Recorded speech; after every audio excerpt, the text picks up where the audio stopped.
Hello everyone, welcome back to my channel.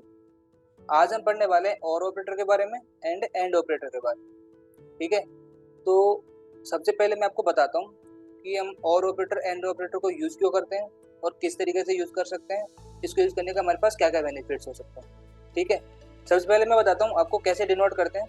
ठीक है, जैसे हमें सिंपल और एंड ऑपरेटर लिखना है तो हम सिंपल इस तरीके से लिख सकते हैं, और ऑपरेटर एंड ऑपरेटर को। ठीक है, अगर हमें किसी सिंबल के तौर पर लिखना है तो हमें इस तरीके से लिख सकते हैं। हम कई बार हमारे पास एंड ऑपरेटर इस तरीके से लिखा जाता है और कई बार इस तरीके से लिखा जाता है। ठीक है, जब आपको ये डबल एंड दिखे तो ये मतलब समझ लेना कि एंड ऑपरेटर है, अगर डबल स्टैंड लाइन दिखे तो समझ लेना और ऑपरेटर। ठीक है, तो हमारे लिए बेनिफिट्स कैसे, हमें यूज क्यों करना चाहिए, ऐसी क्या कंडीशन आती है हमें कि और एंड और ऑपरेटर में एंड और ऑपरेटर हमें यूज करना पड़ा। ठीक है, हम इनको यूज करते हैं जब हमारे पास में मल्टीपल कंडीशंस होती है ना, जैसे 5 कंडीशन है, condition 1, condition 2, condition 3, condition 4, condition 5। अगर मेरी पांचों कंडीशंस के बेसिस पे हमें कुछ अदर टास्क परफॉर्म करवाना है ना, तब हम इन एंड और ऑपरेटर को यूज करते हैं। लाइक दैट, किस तरीके से, जैसे कि एग्जांपल के तौर पे मान लो मेरे पास 5 कंडीशन है, मैं लिख के बताता हूँ आपको। C1, C2, C3, C4 and C5।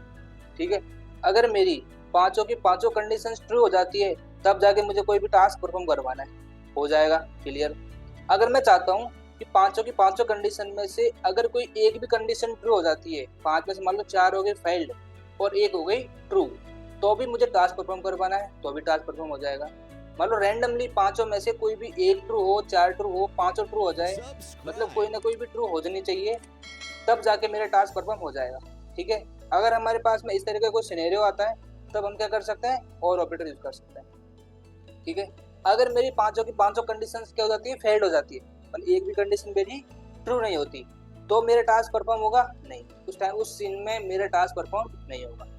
ठीक है, तो सिंपली और ऑपरेटर का यूज करते हैं कि मान लो हमारे पास मल्टीपल कंडीशंस में से कुछ कंडीशन ट्रू हो जाती है या फिर कोई एक भी कंडीशन ट्रू हो जाती है, तब हमें आगे का एग्जीक्यूशन करवाना है, अदर टास्क को परफॉर्म करवाना है, जो भी हमारा प्रोसेस है उसको एग्जीक्यूट करवाना है, तब हम इसको क्या करते हैं, और ऑपरेटर को यूज करते हैं। ठीक है, इसके अपोजिट एंड ऑपरेटर में उल्टा होता है। कैसे, जैसे हमारे पास मान लो 5 कंडीशन है, C1, C2, C3, C4, C5। Okay, हमारे पास 5 कंडीशन आ गई।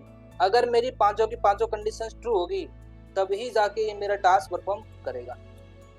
Right, C1, C2, C3, C4, C5, अगर पांचों की पांचों ट्रू है तभी जाके टास्क परफॉर्म होगा। अगर पांचों में से एक भी कंडीशन मेरी फेल्ड हो जाती है, राइट, अगर एक भी कंडीशन मेरी ट्रू नहीं होती है तो ये टास्क परफॉर्म नहीं करेगा।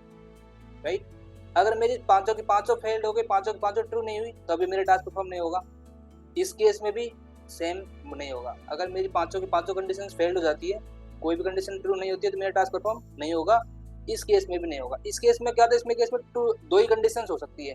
मान लो अगर C1, C2, C3, C4, C5 पांचों कंडीशन में से एक कंडीशन ट्रू हो, चाहे 4 हो जाए, तब भी टास्क परफॉर्म नहीं होगा।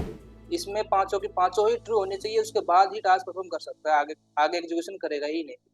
अगर पांचों की पांचों फेल्ड हो गई तो वो वहीं की वहीं प्रोसेस को रोक देगा। ठीक है, इस तरीके से हमारे पास जब मल्टीपल कंडीशंस होती है, मल्टीपल सिनेरियो होते हैं, उस केस में हम उन सिनेरियो को हैंडल करने के लिए एंड ऑपरेटर और ऑपरेटर का यूज करते हैं। ठीक है गाइज, इस वीडियो में सिर्फ इतने ही। आने वाले आगे की वीडियो में मैं एसक्यूएल क्वेरी में किस तरीके से अपन इन ऑपरेटर्स को यूज कर सकते हैं, मैं आपको वो बताने वाला हूँ। मिलते हैं अगली वीडियो में, तब तक के लिए जय हिंद, जय भारत।